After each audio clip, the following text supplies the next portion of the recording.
نحمده ونصلي على رسوله الكريم أما بعد فأعوذ بالله من الشيطان الرجيم بسم الله الرحمن الرحیم۔ ہماری آج کی گفتگو کا موضوع ہے غم سے نجات کیسے۔ اللہ تعالیٰ نے انسان کو پیدا کیا اور اس کے اندر طرح طرح کے جذبات رکھے۔ یہ انسان ہی ہے جس کے اندر خوشی کے احساسات بھی ہیں اور غم کے احساسات بھی۔ خوشی کب ہوتی ہے انسان کو؟ عموماً اس وقت جب کوئی کام اس کی مرضی کے مطابق ہوتا ہے یا پھر اسے کوئی پسندیدہ چیز ملتی ہے۔ اور غم کب ہوتا ہے؟ جب کام انسان کی مرضی کے خلاف ہونے لگتے ہیں، اس کی خواہشات کی تکمیل نہیں ہوتی، اس کی مرضی پوری نہیں ہوتی،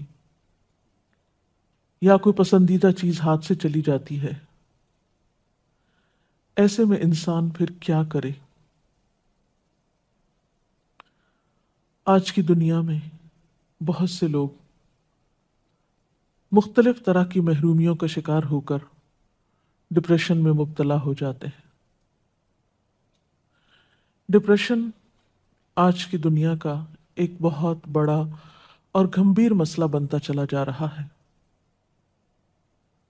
تو آئیے آج کچھ ایسی باتوں کے بارے میں سوچتے ہیں،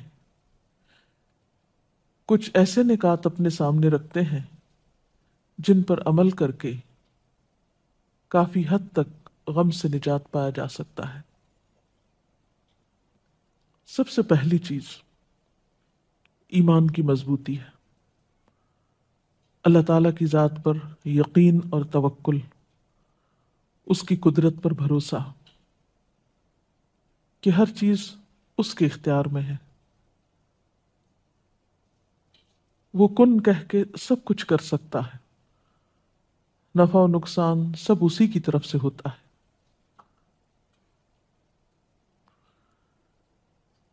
ایمان میں اضافہ کس طرح ہو، توکل کیسے بڑھے، اس کے لیے نفع مند علم کا حصول ضروری ہوتا ہے۔ انسان اچھی باتوں کو سیکھنے کی طرف متوجہ ہو۔ علم نافع انسان کا سینہ کھلا کر دیتا ہے، اس کے دل میں وسعت آنے لگتی۔ اچھی کتب کا مطالعہ انسان کو اچھی کمپنی فراہم کرتا ہے، انسان کی سوچ کو بدل دیتا ہے۔ اسی طرح ذکر کی کثرت اور خصوصی طور پر استغفار، حدیث پاک میں آتا ہے جو استغفار کو اپنے لیے لازم کر لے، من لزم الاستغفار، استغفار سے چمٹ جائے، کثرت سے استغفار پڑھے، اللہ تعالیٰ اس کے لیے ہر غم سے نجات کا راستہ بنا دیتے ہیں، ہر مشکل سے نکلنے کے لیے کوئی نہ کوئی راہ اسے عطا کر دیتے ہیں۔ اور ذکر کے بارے میں تو قرآن پاک میں آتا ہے الا بذکر اللہ تطمئن القلوب، خبردار اللہ کے ذکر سے دلوں کو اطمینان نصیب ہوتا ہے۔ اٹھتے بیٹھتے چلتے پھرتے اللہ تعالیٰ کی حمد و ثنا، اللہ کی تسبیح۔ اس کے علاوہ ذکر کرتے کرتے اللہ کی مخلوق کے ساتھ احسان کا رویہ انسان کے لیے باعث سکون ہوتا ہے، خوشی کا ذریعہ ہوتا ہے۔ انسانوں کے ساتھ، خواہ اپنے ہوں یا پرائے، رشتہ دار ہوں یا اجنبی، ان کے ساتھ احسان کرنا انسان کو خوشی بخشتا ہے۔ خصوصاً ایسے انسانوں کے ساتھ احسان جو آپ کے ساتھ نہ کرتے ہوں، جیسا کہ حدیث میں آتا ہے کہ جو مجھ سے کٹے میں اس سے جڑوں، جو مجھے محروم کرے میں اسے عطا کروں۔ لہذا ان لوگوں کے ساتھ بھلائی کرنا جو ہمارے لیے اچھے جذبات نہ رکھتے ہوں، کیونکہ بدلے کے طور پر احسان کرنا تو آسان ہوتا ہے، لیکن ایسی حالت میں احسان کرنا جبکہ ہم پر زیادتی کی جا رہی ہو، کرنا تو مشکل ہوتا ہے، لیکن اس کے نتیجے میں انسان کو ایک بے پایاں مسرت نصیب ہوتی ہے، ایک بہت گہری ٹھنڈک کا احساس ہوتا ہے، اور یہ کام وہی کر سکتا ہے جو جرت رکھتا ہو۔ لہذا دل کا ثبات اور نیکیوں پر استقرار یہ بھی بہت ضروری ہوتا ہے۔ اور بندوں کے ساتھ نیکی اس وقت ہو سکتی ہے جب انسان کا دل بندوں کے خلاف نفرت اور حسد کے جذبات سے خالی ہو، کیونکہ جب تک انسان انتقام کی پالیسی پر عمل کرتا ہے، انسان بدلہ لینے کی سوچتا رہتا ہے، اس وقت تک سکون نہیں پا سکتا، اسے خوشی نہیں مل سکتی، کیونکہ نبی صلی اللہ علیہ وسلم نے یہ بھی فرمایا کہ مجھے میرے رب نے حکم دیا ہے کہ ان اعفو عمن ظلمنی، میں اس کو معاف کر دوں جس نے مجھ پر ظلم کیا ہو۔ تو جب تک انسان درگزر نہ کرے، دوسرے کے قصور معاف نہ کر دے، اس وقت تک چین نہیں پا سکتا، کیونکہ انتقام کی آگ میں جلنے والا سب سے پہلے تو خود کو نقصان دیتا ہے۔ انتقام تو معلوم نہیں لے سکتا ہے یا نہیں لے سکتا، لیکن اپنی پریشانیوں میں اضافہ کرتا رہتا ہے۔ اسی طرح ڈپریشن سے نجات کے لیے یہ بھی ضروری ہے کہ ہم اپنی زبان کی حفاظت کریں، فضول باتیں، فضول گفتگو اور لغویات سے پرہیز کریں، ہر معاملے میں اعتدال سے کام لیں، محبت ہو یا نفرت ہو۔ پھر اسی طرح یہ فارغ رہنے سے بچیں، کیونکہ جو شخص فارغ ہوتا ہے، جس کے پاس کوئی کام نہیں ہوتا، جس کی زندگی میں کوئی مقصد نہیں ہوتا، جو شخص سٹرگل نہیں کرتا، ہارڈ ورک نہیں کرتا، محنت نہیں کرتا، وہ شخص کبھی بھی غم سے نجات نہیں پا سکتا۔ پھر اسی طرح یہ بات بھی ضروری ہے کہ انسان آج میں رہے، ماضی میں جو ہو چکا سو ہو چکا، وہ تو ہاتھ سے جا چکا، وہ واپس نہیں آ سکتا۔ پچھلا لمحہ جو گزر گیا، آپ اس کو پلٹا نہیں سکتے۔ اس کے لیے کیا ہے کہ آپ آج میں رہنا سیکھیں اور کل کی فکر نہیں کریں، کیونکہ کل آپ نے دیکھا ہی نہیں، کل تو اندھیرے پردے میں ہے۔ نہ ماضی آپ کے ہاتھ میں، نہ مستقبل آپ کے ہاتھ میں ہے، آپ کے ہاتھ میں آج ہے۔ اس آج کی قدردانی کریں، اس آج کی فکر کریں۔ اس وقت اللہ نے جو وقت دیا ہے، اس وقت اللہ تعالیٰ نے جو قوت، جو قدرت ہمیں عطا کی ہے، اس سے فائدہ اٹھائیں۔ ہم دیکھ سکتے ہیں، ہم بول سکتے ہیں، ہم اپنے بہت سے کام کر سکتے ہیں۔ ہمارے پاس اس وقت زندگی جیسی نعمت ہے، جب یہ نہیں رہے گی تو ہم کسی کام کے لائق نہیں رہیں گے۔ اس لیے جو آج ہے، جو اس وقت ہاتھ میں ہے، جو یہ لمحے ہیں، ان سے فائدہ اٹھائیں، ان کو انجوائے کریں، ان میں اپنی سوچ کو مثبت بنائیں۔ پھر اسی طرح نعمتوں کے معاملے میں اپنے سے کمتر کو دیکھیں، دکھوں کے معاملے میں اپنے سے اوپر والے کو دیکھیں کہ ہم سے زیادہ مشکل میں کون ہے۔ تو اس طرح دل میں شکر کے جذبات پیدا ہوں گے۔ پھر اسی طرح ایک اور اہم بات یہ ہے کہ دوسروں سے توقعات کم رکھیں، کیونکہ تمام انسان کمزور ہیں۔ ہم بسا اوقات کوئی شخص جو ہم سے ایک وقت میں اچھا سلوک کرتا ہے، ہم اس سے بہت بڑی توقع رکھ کے بیٹھ جاتے ہیں کہ وہ آئندہ بھی ہمارے ساتھ بہت کچھ کرے گا۔ دوسرے وقت میں وہ اس قابل نہیں ہوتا، وہ کسی مشکل یا کسی مجبوری میں ہو سکتا ہے۔ پھر جب ہماری توقع اس سے ٹوٹتی ہے، ہم پھر مایوسی کا شکار ہوتے ہیں، پریشانی کا شکار ہوتے ہیں۔ توکل اللہ کی ذات پر رکھیں، بھروسہ اس پر کریں، سب کچھ اس کے ہاتھ میں ہے، بندوں کے ہاتھ میں کچھ نہیں۔ جو کچھ بندوں کے ہاتھ میں، اس سے مایوس ہو جائیں، کیونکہ بندے تو خود محتاج ہیں۔ صرف ایک اللہ ہی کی ذات ہے جو کسی کی محتاج نہیں۔ قرآن پاک میں آتا ہے یا ایھا الناس انتم الفقراء الی اللہ واللہ هو الغنی الحمید، اے لوگو تم سب اللہ کے محتاج ہو اور اللہ وہ بے نیاز ہے، تعریف والا ہے۔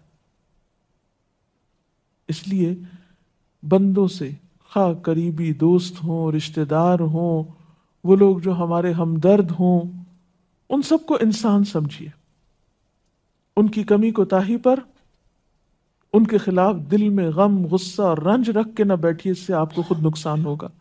اسی طرح ایسی کمپنی، ایسی صحبت سے بچنے کی ضرورت ہے، ایسے لوگوں سے بچ کے رہنے کی ضرورت ہے جن کی سوچ منفی ہو، جو نیگیٹیوٹی کا شکار ہو، کیونکہ جس طرح کے ماحول میں آپ بیٹھیں گے اس کے اثرات لازماً آپ پر ہوں گے۔ مفید باتیں سوچیے، مثبت باتیں سوچیے، پر امید رہیے۔ اسی طرح بسا اوقات ہماری پریشانیاں اور غم اس وجہ سے بھی ہوتے ہیں کہ ہم اپنی زندگی میں کاہلی، سستی وغیرہ کا شکار ہوتے ہیں۔ آج کی ذمہ داری آج نہیں پوری کریں گے، آج کا کام آج نہیں کریں گے، اس وقت کی نماز اس وقت نہیں پڑھیں گے، بعد کے لیے چھوڑ دیں گے، اچھا قضا پڑھ لیں گے۔ اللہ تعالیٰ نے نماز جیسی چیز ہم کو دے کر وقت کا پابند بنایا ہے۔ وقت پر اپنا کام ختم کریں، اپنے فرائض کو وقت پر مکمل کریں۔ تو جو لوگ اپنے کاموں میں تاخیر نہیں کرتے، آج کا کام کل پہ نہیں ڈالتے، وہ بھی بہت سی پریشانیوں سے بچے رہتے ہیں۔ پھر اسی طرح بسا اوقات کام بہت ہوتے ہیں اور آپ کوشش کے باوجود سب کچھ وقت پہ نہیں کر سکتے، تو ایسی صورت میں اپنی ترجیحات مقرر کریں، پرائرٹیز مقرر کریں کہ کون سا کام زیادہ اہم ہے، کون سا کام پہلے کر لینا چاہیے، کس کام میں تاخیر غیر مناسب ہے۔ تو اس سے بھی بہت سی پریشانیوں اور غموں سے نجات مل سکتی ہے۔ پھر اسی طرح وقتاً فوقتاً اپنے کو ملنے والی نعمتوں کا ذکر کرتے رہا کریں۔ اما بنعمت ربک فحدث۔ ہم عموماً اپنی مجلسوں میں لوگوں سے بات چیت کرتے ہوئے اپنی پریشانیوں اور غموں کے ہی تذکرے کرتے رہتے ہیں، جو نہیں ہے ہمارے پاس اسی کے بارے میں پریشان رہتے ہیں اور اسی پریشانی کا اظہار بھی کرتے رہتے ہیں۔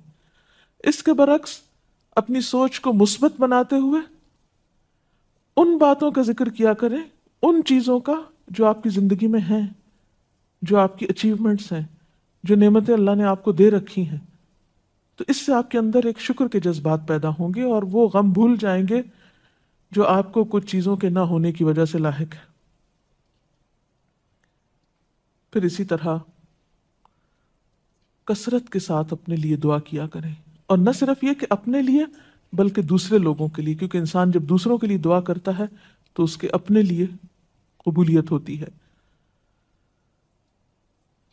پھر لوگوں کا خوف دل سے نکال دیں۔ یاد رکھیں کوئی انسان نہ آپ کو نقصان دے سکتا ہے نہ فائدہ دے سکتا ہے، نفع اور نقصان صرف اللہ کے ہاتھ میں ہے۔ بسا اوقات ہم صرف توہمات کا شکار ہوتے ہیں، بلا وجہ لوگوں کا خوف اپنے دل میں رکھتے ہیں، حالانکہ ہم ان کی سوچ میں بھی نہیں ہوتے۔ ہم ایک ایسی بات سوچ رہے ہوتے ہیں جو دوسروں کے خیال میں بھی نہیں ہوتی۔ تو جتنا آپ لوگوں کے بارے میں حسن ظن رکھیں گے، ان کے بارے میں، ان کے ظاہر پر معاملہ کرتے ہوئے ان کے ساتھ ان کے بارے میں اچھی سوچ رکھیں گے، اتنا ہی زیادہ آپ غم سے نجات پائیں گے۔ کیونکہ ہمارے بعض خدشات، بعض خوف بالکل بے بنیاد ہوتے ہیں، ان کی کچھ بھی حقیقت نہیں ہوتی۔ نبی صلی اللہ علیہ وسلم نے گمان کو سب سے جھوٹی بات بتایا۔ قرآن پاک میں بھی اللہ تعالیٰ فرماتے ہیں یا ایھا الذین آمنوا اجتنبوا کثیرا من الظن، اے لوگوں جو ایمان لائے ہو بہت زیادہ گمان کرنے سے بچو، فإن بعض الظن اسم، بعض گمان تو گناہ ہوتے ہیں۔ تو اس لیے محض گمان اور خیال کے اوپر اپنی زندگی کی عمارت قائم نہ کریں۔ پھر یہ بھی یاد رکھیں کہ ہر چیز قضاء و قدر سے اللہ نے تقدیر مقرر کر رکھی۔ ایک حدیث میں آتا ہے کہ ما اصابک لم یکن لیخطئک وما اخطأک لم یکن لیصیبک، جو تمہیں پہنچا وہ ہو نہیں سکتا تھا کہ تم سے خطا جائے، تمہیں ہی پہنچنا تھا، اور جو تم سے خطا ہو گیا ہو نہیں سکتا تھا کہ تمہیں پہنچے. تو بعض اوقات ہم صرف غم کس لیے کرتے رہتے ہیں کہ اوہ کاش یہ نہ ہوتا اور کاش وہ نہ ہوتا، کاش میں اس وقت پہنچ جاتا تو یہ چیز مجھ سے نہ جاتی یا مجھ سے مس نہ ہوتی یا میرے ہاتھ سے نہ جاتی. نہیں، وہ ملنی ہی نہیں تھی آپ کو، وہ آپ کی تھی نہیں. تو تقدیر پر ایمان انسان کے بہت سے غموں کو ہلکا کر دیتی. پھر اسی طرح ایسے لوگوں سے بچیں یا ایسے لوگوں کے حال سے سبق سیکھیں، عبرت سیکھیں جن کی زندگی ناشکری میں گزری اور شکووں میں گزری اور انہوں نے کچھ بھی نہیں پایا. اگر آپ دوسرے لوگوں کے حال پر نظر ڈالیں تو دنیا میں آپ کو دو طرح کے لوگ نظر آئیں گے. ایک وہ جو شکر گزار ہے اور آپ دیکھیں گے وہی خوشحال ہے. خوشی کا راز اصل میں شکر کے اندر ہی ہے. اور دوسری طرف وہ دیکھیں گے آپ جو ہر وقت شکوے کرتے رہے. یہ دونوں کردار آپ کے دائیں بائیں آگے پیچھے کہیں نہ کہیں آپ کو معاشرے میں نظر آئیں گے. کچھ لوگ ہر دم شکوے کرتے نظر آئیں گے، پھر آپ دیکھیے کہ ان کے پاس کیا ہے، انہوں نے کیا کمایا شکوے کر کر کے. اور کچھ لوگ ہیں کہ جس حال میں بھی وہ اللہ کا شکر ادا کرتے رہتے. تو ان دونوں کرداروں پر نظر ڈال کر عبرت حاصل کریں، جیسا کہ نبی صلی اللہ علیہ وسلم نے فرمایا کہ میری نگاہ عبرت کی نگاہ ہو، میں ہر ایک کے حال سے کچھ نہ کچھ سیکھوں.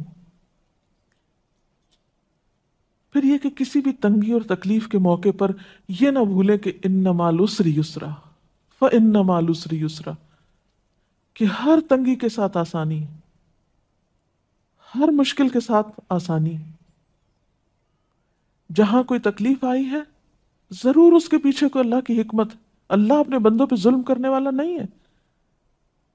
اگر کہیں مشکل ہے تو اسی میں سے کوئی نہ کوئی آسانی کی راہ بھی نکلتی ہوگی.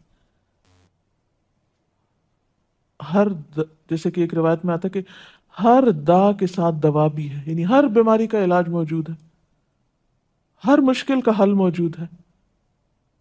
لیکن ان سب چیزوں کے لیے صبر چاہیے. مثلا بیماری آتی ہے تو ایک دم نہیں جا سکتی، اب علاج کے باوجود آپ کو انتظار کی ضرورت ہے. اور پھر یہ کہ تنہائی کے کچھ لمحات میں اپنے رب سے باتیں کیا کیجیے، اپنے سارے دکھ، اپنے سارے شکوے اس ذات کو سنائیں جو آپ کا راز فاش نہیں کرے گی. اس اللہ کے سامنے اپنے دکھ اور تکلیف رکھیں کہ جو ہر آن آپ کی مدد کے لیے حاضر ہے. نہ وہ سوتا ہے نہ اس کو اونگ آتی ہے، وہ ہر وقت ہر بے قرار کی دعا قبول کرنے کے لیے تیار ہے. ضرورت اس بات کی ہے کہ اس کو پکاریں. اللہ تعالی ہمیں وہ راستے سجھائے، وہ طریقے سجھائے کہ جس سے ہم اپنی اس زندگی کو ضائع کرنے کی بجائے اس سے بہترین کام لے سکیں. اگر اس سلسلے میں کوئی سوال ہے آپ کے ذہن میں تو آپ کر سکتے ہیں. جب خاندانی معاملوں میں کئی دفعہ انسان صبر کرتا ہے تو لوگ اس کو آپ کی کمزوری سمجھتے ہیں، تو اس وقت کیا صبر کرنا انسان کے لیے صحیح ہوتا ہے؟ بات یہ ہے کہ لوگ جو بھی سمجھیں، کیونکہ لوگ کچھ نہ کچھ اوپینین تو آپ کے بارے میں ہر صورت میں رکھیں گے، لیکن آپ کو وہ کرنا ہے جو آپ کے لیے فائدہ مند ہو. اپنے عمل کو لوگوں کے تابع نہ کریں کہ آپ نیکی اس وقت کریں گے جب لوگ نیکی کرنے کو اپریشیٹ کریں گے. اور یہ بھی یاد رکھیں کہ ایک ہی وقت میں ایک ہی کام کو کچھ لوگ اپریشیٹ کر رہے ہوتے ہیں، اس کی تعریف کر رہے ہوتے ہیں، اور کچھ لوگ اس پہ تنقید کر رہے ہوتے ہیں. اب آپ کن لوگوں کی بات کریں گے، کن کے اوپینین پہ جائیں گے؟ تو حقیقت یہ ہے کہ عقل مند انسان وہی ہے جو اپنے عمل کو لوگوں کی مرضی کا پابند نہ بنائے، اللہ اور اس کے رسول صلی اللہ علیہ وسلم کی مرضی کا پابند بنائے. اور جس وقت جو کام کرنا ان کے نزدیک بہتر ہے وہ بے خوف و خطر ہو کے کر جائے. اگر وقتی طور پر نتائج اچھے نظر نہ بھی آئے تو ایک وقت آئے گا کہ وہی لوگ جو کہتے ہیں کہ صبر کرنا کمزوری ہے وہ تسلیم کر لیں گے کہ آپ نے صبر کر کے بہت عقل مندی کی، کیونکہ بے صبری کر کے بھی نتیجہ تو کچھ نہیں نکلتا. بہت سے معاملات بے صبری سے اور خراب ہو جاتے ہیں. جی. جو لوگ ڈپریشن میں ہیں ان کو مصروفیت میں لانے کے لیے کیا تدبیر کی جائے؟ کیونکہ قرآن میں سکون ہے اور فوری طور پہ وہ قرآن سے بھی نہیں جڑتے. یہ درست ہے کہ جو شخص ایک خاص پریشانی کا شکار ہے، یہ ایک خاص لائف سٹائل کا عادی ہو گیا ہے، اس کو ایک دوسرے لائف سٹائل میں لے کے جانا بہت مشکل ہوتا ہے. لیکن آہستہ آہستہ تھوڑا تھوڑا کر کے سہولت کے مطابق اس کے مزاج کو دیکھتے ہوئے اسے آپ مختلف اچھے کام سجیسٹ کر سکتے ہیں. کچھ لوگوں کو پڑھنا فائدہ دیتا ہے، کچھ لوگوں کو کچھ سوشل ورک یا کوئی اور بندوں کی خدمت خوشی دیتی ہے. تو آپ انسان کو دیکھتے ہوئے اس کے ساتھ معاملہ کر سکتے ہیں کہ وہ کس چیز کے لیے راضی ہو سکتا ہے. ایک وقت میں صرف ایک ہی آپشن نہ دیں، کئی ایک آپشنز دے سکتے ہیں اس کو، لیکن اس کو تنہا نہ چھوڑیں. یہ غم سے نجات حاصل کرنے کے لیے استغفار کرنے کو کیوں کہا گیا؟ اس لیے کہ غم ایک ایسی کیفیت ہے جس میں حقیقت میں انسان اللہ کے فیصلے پہ راضی نہیں ہوتا. کیونکہ جب اگر ہم اللہ کے فیصلے پہ راضی ہو جائیں تو غم کی کیفیت وقتی طور پر ہو اور فوراً ختم بھی ہو جائے. تو استغفار اللہ سے معافی مانگنے کا نام ہے.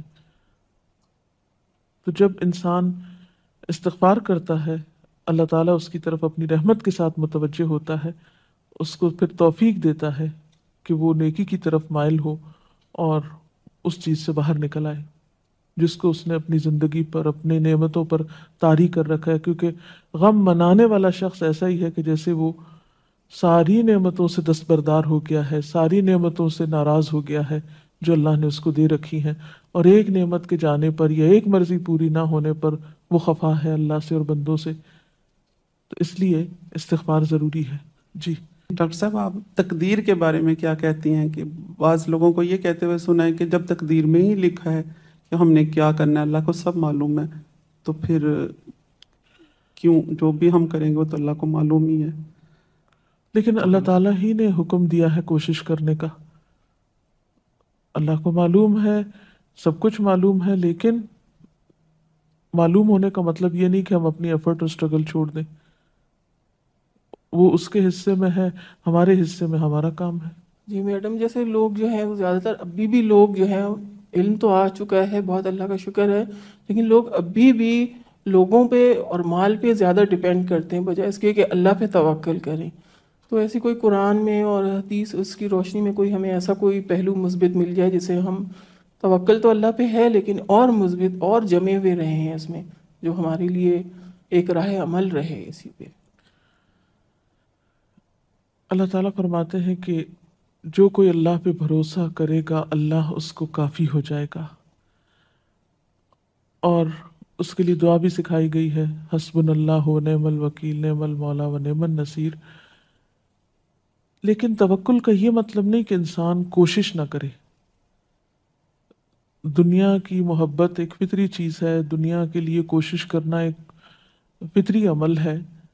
توکل کا مطلب یہ ہے کہ جتنی اپنی استطاعت میں ہے کوشش وہ کر لے اور اس کے بعد پھر مطمئن ہو جائے.